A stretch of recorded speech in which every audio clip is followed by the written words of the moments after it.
She sneered. Your dumb little poems are a waste of time. Real men don't sit around scribbling feelings. After she tore up the notebook I'd filled with poetry for her, inspired by our first date. So I walked away. Now she's desperate, dumped, and I'm living my best life. Hey viewers, before we move on to the video, please make sure to subscribe to the channel and hit the like button if you want to see more stories like this. Thanks. I'm Ethan, a 30-year-old librarian, and for 3 years, I poured my heart into my relationship with Mia. I'm not the loudest guy in the room, but I've always been steady, someone who shows up, who cares. Poetry's my outlet, a way to capture the quiet moments that mean something. My favorite was the notebook I started after our first date at a lakeside cafe, where Mia's laugh lit up the sunset, and I scribbled my first poem about her eyes reflecting the water. Back then, she'd smile when I read to her, even if she never really got poetry. Lately, though, that Mia was gone. Mia's in marketing, chasing a glitzy career, and I supported her through it, covering rent, cooking dinners, cheering her on through late-night study sessions for her master's degree.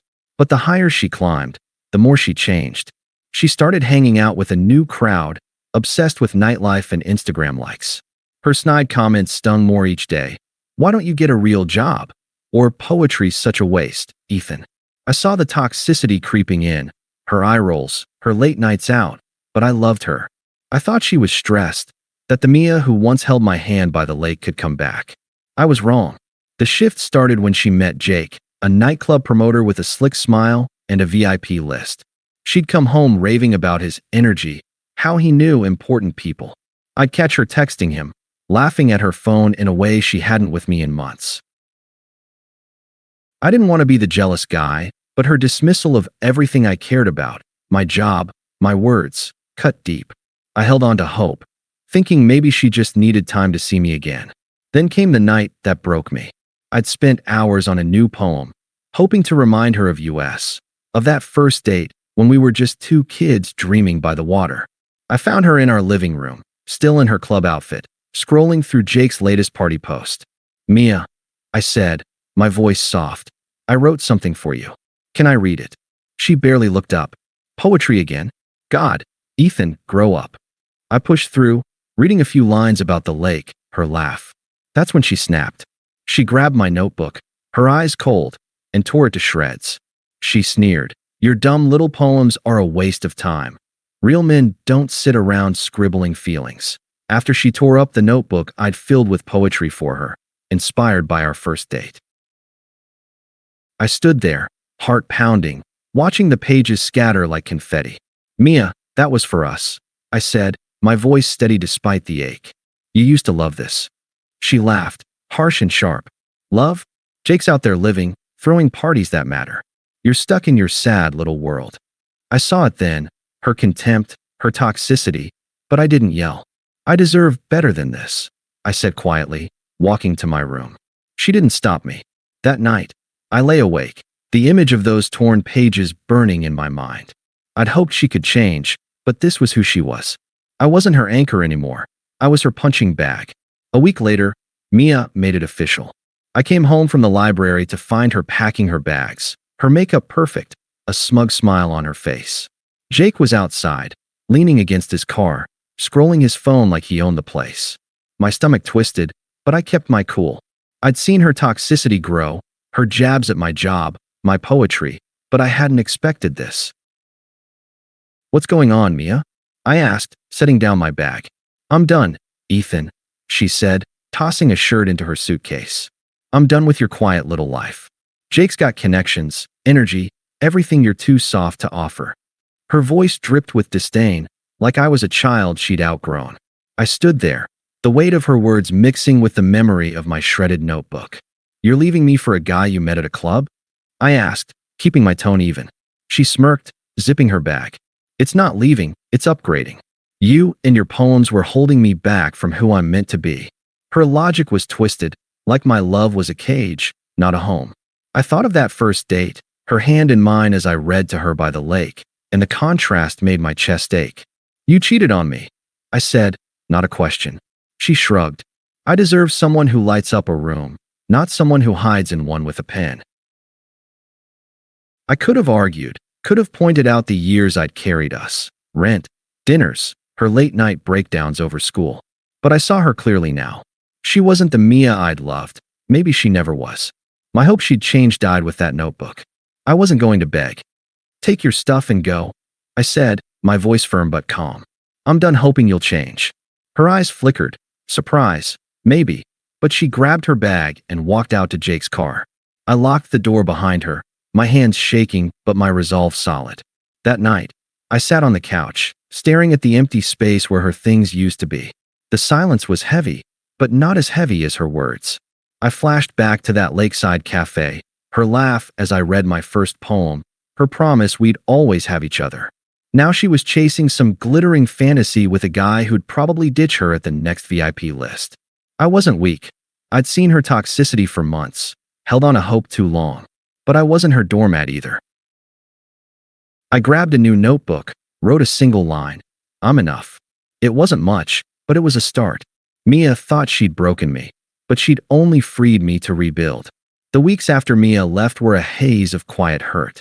I moved into a small apartment across town, the kind with creaky floors and a view of a park where I could write. That torn-up notebook haunted me. Every ripped page a reminder of the Mia I'd loved, or thought I loved. I'd seen her toxicity for months.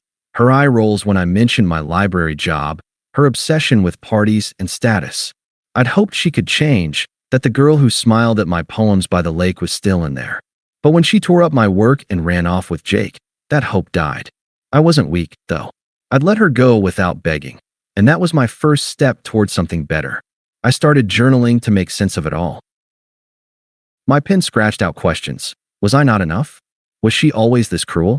But the more I wrote, the clearer it became. Her toxicity wasn't my fault. I joined a poetry workshop at the community center, a place where people didn't mock words, but celebrated them. There, I met Sarah, a soft-spoken writer who asked thoughtful questions about my poems. She didn't push, but her quiet encouragement felt like sunlight after a storm. I also took a part-time gig teaching poetry to teens, pouring my energy into helping them find their voices. It wasn't about erasing Mia. It was about rebuilding me. One afternoon, I was shelving books at the library when Lauren, Mia's toxic friend, cornered me. Her perfume was as loud as her attitude. Mia's living her best life with Jake, she said, smirking. You're just moping over some stupid notebook. I set a book down, keeping my voice steady. She cheated and destroyed something I loved. I'm not moping, I'm moving on. Lauren scoffed. She says you were always too sensitive. Jake's a real man, throws parties, knows people. I looked her in the eye, my gentle nature firm. If that's what she wants, good for her. I know what I'm worth. I walked away, her words bouncing off me. I wasn't the broken guy she expected. At night, I'd sit by my window, writing poems about resilience. One line stuck with me. She tore my pages, but not my voice. I thought back to that lakeside cafe, Mia's hand in mine, her laugh as I read to her. The memory stung, but it also clarified things. I'd been loyal, pouring my heart into us, while she'd been chasing a fantasy. I wasn't weak for hoping she'd change. I was human. But now, I was done waiting for someone who didn't see me. I started submitting my poems to local journals, and when one got accepted, I felt a spark of something new, pride. I wasn't just surviving Mia's betrayal, I was growing beyond it. About 6 months later, Mia's glittering world started to crack. I heard through mutual friends that Jake, the nightclub promoter, had used her marketing skills to hype his club, promising her a power couple future. But when a richer influencer came along, he ghosted her, leaving her with nothing but a drained bank account and a bruised ego. Her social circle, once dazzled by her VIP life, turned on her when they learned she'd cheated on me. Posts started circulating online, calling her out for bragging about Jake while trashing me. She was alone, scrambling to save face, and that's when she started reaching out. My phone buzzed one evening with a text. Ethan, I was wrong. Can we talk? I miss you. I stared at it, feeling nothing but calm. No need, I replied. I've moved on. The messages kept coming, first soft, then frantic. A voicemail followed. Jake was a mistake, okay? You were my rock. I'm sorry, please. I didn't respond. Then came the anger, a text that showed her true colors. You're nothing without me. You'll regret ignoring me. I blocked her number, her words proof of the entitlement I'd dodged. Lauren even tried calling, whining about how Mia's struggling, but I cut her off. She made her choice, I said. I'm not her fallback. The karma felt right, not because I wanted her to suffer, but because her actions caught up with her. Mutual friends, like our old classmate Tom, texted me apologies for defending her. We didn't know how she treated you, he said. I just nodded, focusing on my poetry and the life I was building. Mia's downfall wasn't my victory, it was her own doing. I'd spent months seeing her toxicity, hoping she'd change, but now I was free. My new poems were sharper, bolder, and I was teaching more workshops, even landing a small reading at a local arts festival. Mia's desperate texts were just noise, irrelevant to the man I was becoming. A year after Mia left, I stood on a small stage at a community arts festival, reading poems to a crowd of strangers and friends. My work had been published in a local journal, and Sarah, now my girlfriend, sat in the front row, her smile grounding me. She loved my poetry, not for clout, but for its heart. The festival, hosted by our mutual friend Tom, was packed with familiar faces, some who'd once taken Mia's side. I felt alive, not just surviving but thriving, my voice stronger than ever. As I stepped off the stage, I saw her, Mia, lingering near the snack table, her eyes darting nervously. She looked tired, her usual polish faded. I braced myself as she approached, her smile forced. "Ethan, your poems were nice," she said, voice sugary. "I always knew you were talented. Can we talk, just us?" Sarah glanced over, curious but calm. I kept my tone even. "Mia, I'm here with Sarah. My life's good now, and you're not part of it." Mia's face twitched, her charm cracking. "I messed up, Ethan. Jake used me, but you and I were real. Give me a chance." Her voice rose, drawing eyes. I thought of the torn notebook, her sneer, her betrayal with Jake. I'd hoped she could change once, but that was gone. "You tore up my notebook and chose someone else," I said, calm but firm. "I'm happy now, facts don't change." She flinched, then snapped. "You'll never find better than me." The crowd murmured, and Tom shook his head, no longer her ally. I just shrugged, turning to Sarah. "Let's go," I said, my hand in hers. As we walked away, Sarah squeezed my arm.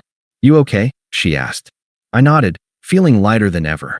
Mia's outburst was a faint echo, irrelevant to the life I'd built. I thought back to that lakeside cafe, the Mia who'd smiled at my words. That girl was a ghost, replaced by someone who'd never valued me. Now, I had Sarah, my poetry, my teaching, things that mattered. Tom later texted me. Mia left crying. Everyone saw who she really is. I didn't reply. She was a stranger now, and I was free. Thanks for watching. Make sure to subscribe to the channel and hit the like button. What do you think about this story? Share it in the comments.